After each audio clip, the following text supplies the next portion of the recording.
I'm going to conduct a confirmatory factor analysis today using AMOS 24.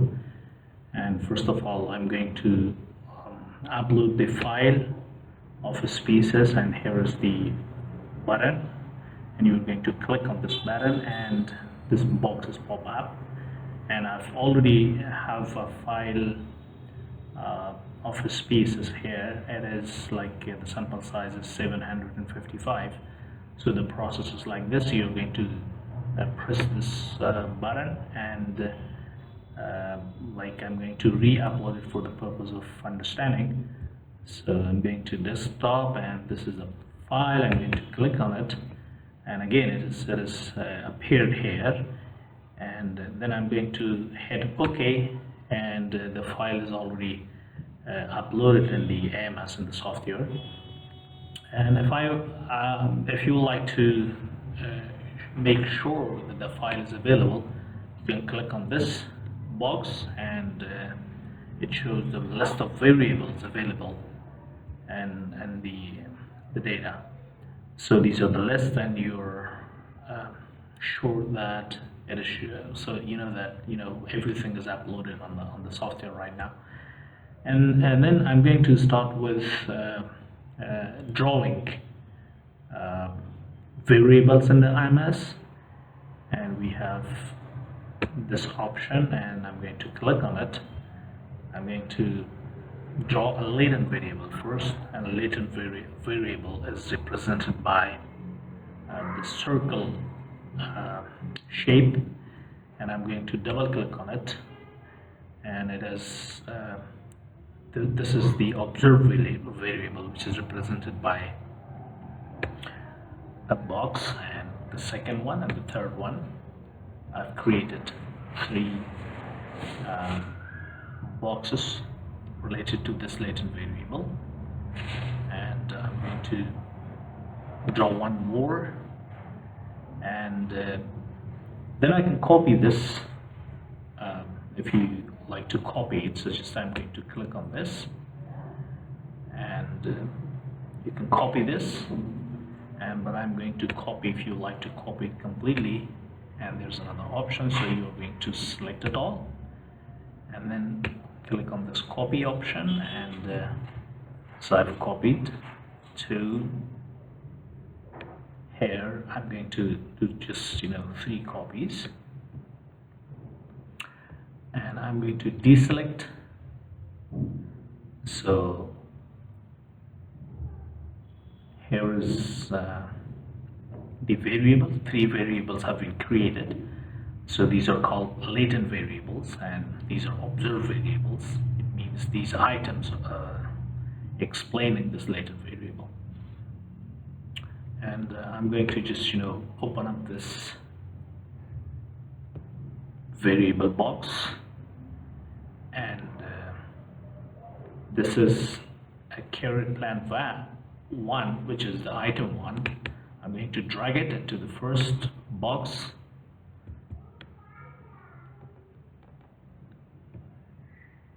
and you see that here is the label is also visible, and I'm going to make it disappear.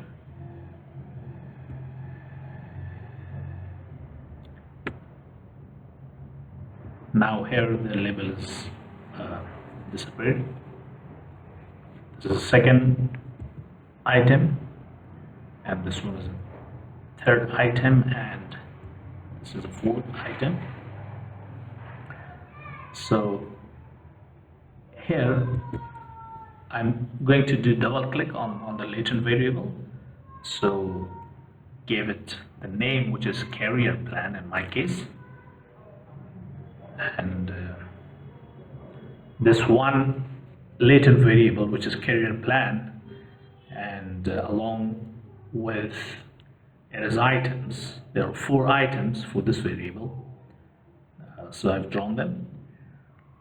And the second variable is carrier plan. I'm going to take this personality traits, drag it here, item 2, item 3, item 4, Again, I'm going to click on this, double click, and PT, which stands for personality traits,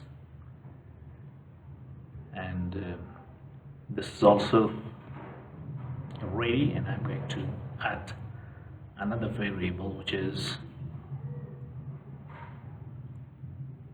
LMD, labor market demand. This is item 1, item 2, item 3, and item 4, and I'm going to name it again labor market demand. So I'm going to perform this small model first of all, just to let you know how to perform confirmatory factor analysis using AMOS. So like for this, now I'm going to rotate all of these variables, and this way I'm going to rotate them. You can see I'm going to drag them. I'm going to just fix them here. This variable 1, and this is second variable, and this one is the third one. So the next thing I'm going to do is I'm going to correlate these later variables, and before going to correlate them, just I would like to highlight these 3 variables, and there are 2 options, and the first option is like you go to the plugins and you just press on the option of draw covariances. So if I do this, so the covariation is established between these 3 later variables, and there's another option as well, so you could do it manually. Just I'm going to show you how to do that manually. So before performing confirmatory factor analysis, so you need to show that every latent variable is correlated with each other, and this is another way of doing it like this. This is manually correlating these 3 variables. So the second thing that I'm going to do is the next thing I'm going to do is just to name unobserved variables. By clicking this, I have created the error terms. So you can see this, and this is error terms. And by clicking just on the plugin option and going to find out name unobserved variables, if you click on them, and automatically the error terms are going to be created. Now here the model is ready. Before running the model, I'm going to save it and give it a name. Here is CFA, and I'm going to save it on the desktop. Then I'm all saved. The analysis is run. You see here this button became red, so this is the indication that the analysis is perfectly fine. I'm going to click on that. You see that,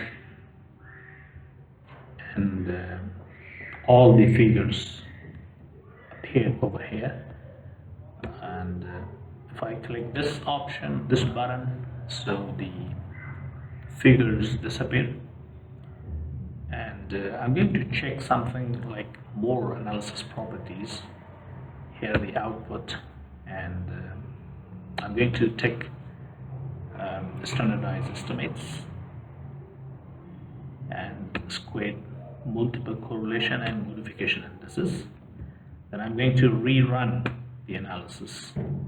It will give you more options. So in the AMOS, if you are going to do the analysis, so you need to select the options that you now I'm going to look at the figures and to check the model the the values which has been created for the model for the CFA. And first of all, I'm going to check the estimates. Look at these figures, the p-values, all of them completely like significant p-values, which is good. It is supposed to be significant. And I'm going to check the modification indexes. Like, let's see if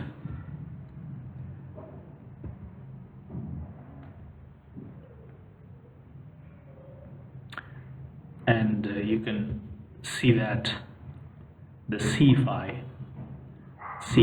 is more than 9, which is supposed to be more than 9 is representing a good fit.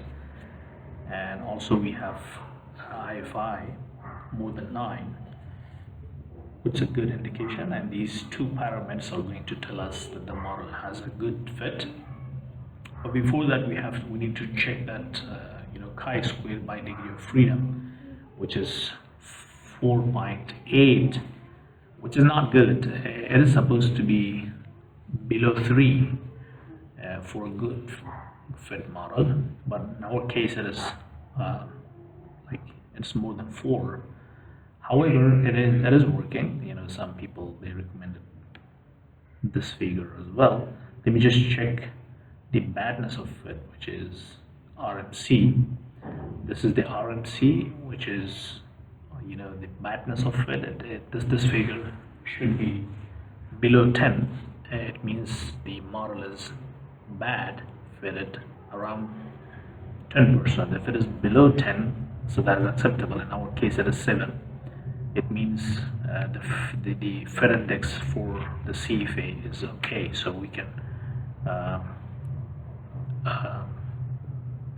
it's okay. So the indexes and the indicators tell us that the model is fit. The model fit is good, and it is fitted to the data.